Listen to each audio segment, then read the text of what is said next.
Alright, hey everyone. I'm going to do a part 2 today on security contractor uniforms, loadout, and things like that. So if you recall, in the first video, I showed you the loadout for primarily overseas contracting on a WIPS contract, Worldwide Protective Services contract, and domestic emergency and disaster response type contracts, and some OGA contracts, other government agency contracts, just depending. That overt plate carrier loadout system in the prior video, that's the loadout for those contracts and those kinds of situations. The other side of domestic federal contracting, in large, there are many different contracts, many different agencies and departments you can get contracts for and work under. But as far as security contracting and defense security contracting, armed security contracting goes, one of the largest is going to be what we call FIPS, or FPS, the Federal Protective Service Contract, and that's held primarily under the Department of Homeland Security and FEMA, the Federal Emergency Management Agency. So I had shown this belt, the duty belt, battle belt system, before in my video on my channel regarding issues with duty belts and battle belt systems and how bad they are for your hips and your lower back. It's standard part of the loadout for uniform security contracting, federal security contracting services. So I'm going to go over that here along with the rest of our equipment. I'll start with this. So, two full magazines. We are issued a 40 caliber, 40 Smith & Wesson handgun. This is Smith & Wesson M&P 40. So we get 40 cal. This is our duty issued pistol. Not everyone uses 9mm. Part of the contract requirements, since we're private contractors acting in the capacity and as a representative federal law enforcement official, we have to wear kind of a more standardized, somewhat law enforcement security contractor type belt loadout system. 40 caliber handgun, 40 caliber ammunition, 2 mags plus a mag in the weapon. OC, we're allowed some supplementary equipment. We're allowed to use our own smaller flashlights from the giant mag lights that they issue and stuff. Again, I use the old flashlight rings for just as a key ring. Medical kit, mostly for CPR stuff. I keep extra medical equipment either with me or near me in a CLS bag or a TCC bag for emergency medical stuff. Tourniquet, that's a supplementary thing. I'm allowed to have that.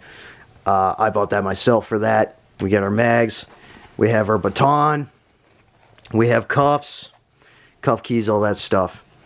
And that's a double belt system. So you got inner belt that includes belt keepers, the standard kind of uniform pants, not a dress pant per se, just a black uniform pant.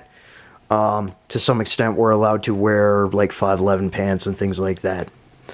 So the double belt system with uniform pants is really nice, having cargo pockets for all the stuff that we do. So other aspects, so we've got our vest, Kevlar vest, and I've got speed plates in here to increase the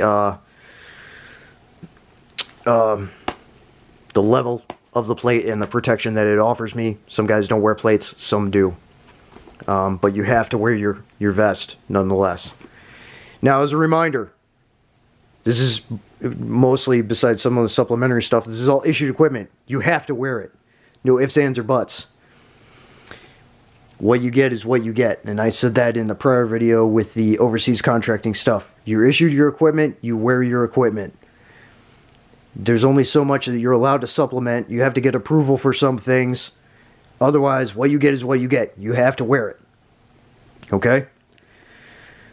So, vest, got the belt system, and our uniforms.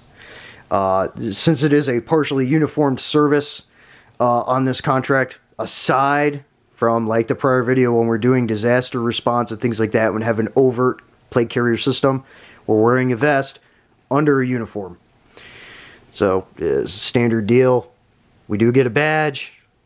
We're PSOs, protective security officers, company stuff. You know, just various tools like that. Get a notebook in one breast pocket, pen, all that stuff. Keep an extra handcuff key and a couple other little things in here. Name tape. Federal credentials. Obviously, I've got my name crossed out. And you see on the bottom it says Federal Emergency Response Official. Protective Security Officer. Homeland Security. Contractor. Okay, so we are emergency responders. Anytime FEMA activates for any type of emergency, flooding, tornadoes, hurricanes, some kind of civil unrest incident of a major scale, anything like that, we're activated and we respond with them.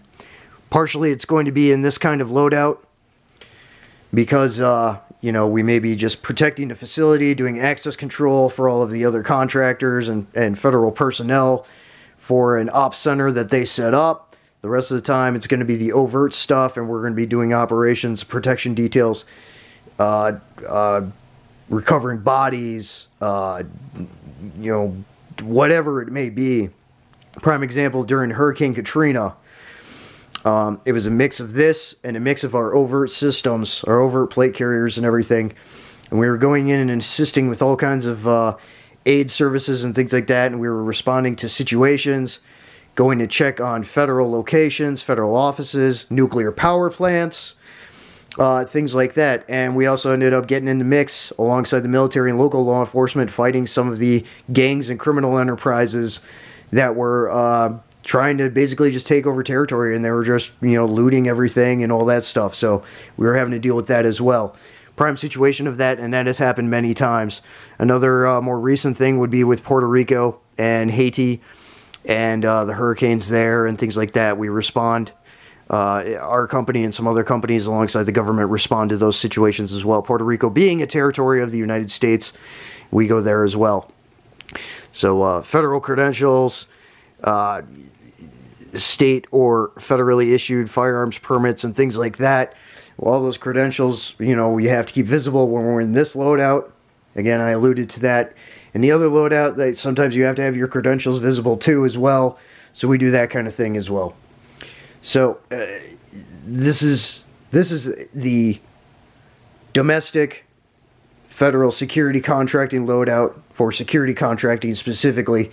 In large, this is what we're wearing when we're not wearing our overt vest system, plate carrier system, and all that stuff, and running more high end like that. So,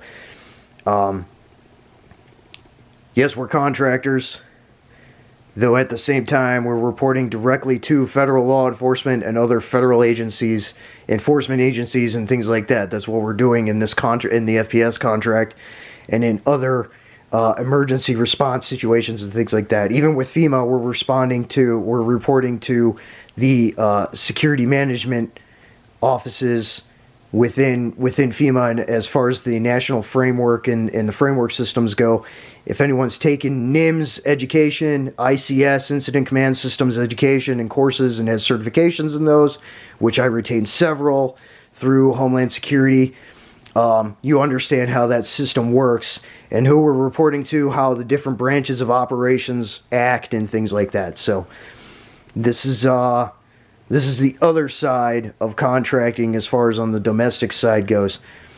And honestly, I don't like this setup nearly as much for a lot of reasons. People will diminish and denigrate the position of a federal contractor or PSO down to some related fucking mall cop thing, and that's completely ridiculous. We retain far more credential, responsibility, capability, and everything across the board as far as that goes. So don't get it twisted like that.